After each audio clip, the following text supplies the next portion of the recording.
Tinc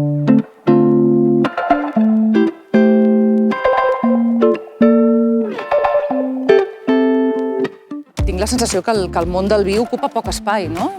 S'han fet en aquesta casa, per exemple, aquí a TV3 s'han fet programes sobre vins i ha estat una cosa com molt especial i molt determinada, però no és continuat. Hi ha concursos que continuen, programes que continuen, però diguéssim, el tema dels vins és com un món que se'n fa una cosa, un programa en un moment determinat i després desapareix. El vi forma part de la secció d'Economia, forma part de la secció de Societat i forma part de la secció de Cultura. La producció cultural, tenim llibres, cinema, probablement molta música també es deu haver escrit sota els efectes d'algun bon vi.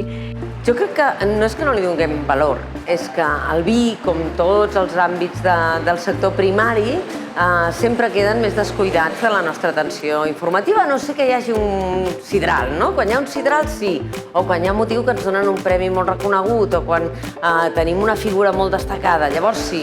Però de manera habitual, que és el que hauria de ser, per realment posar en valor un sector, el que hauríem de fer és sistemàticament tenir-lo present. Amb el vi català tinc una molt bona relació. M'agrada fer país i sóc de les que reivindica sempre vi català, no? Quan vaig a un restaurant, per exemple. Jo crec que ha anat evolucionant una mica com la indústria del vi a Catalunya.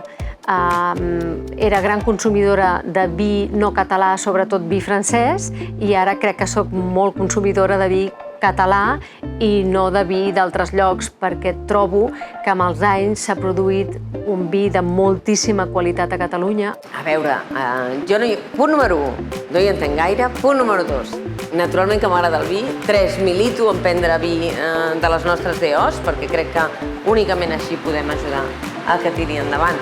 Però si mires com a experta en vi, no ho soc. I m'agrada molt aprendre'n i m'agrada que m'ho expliquin.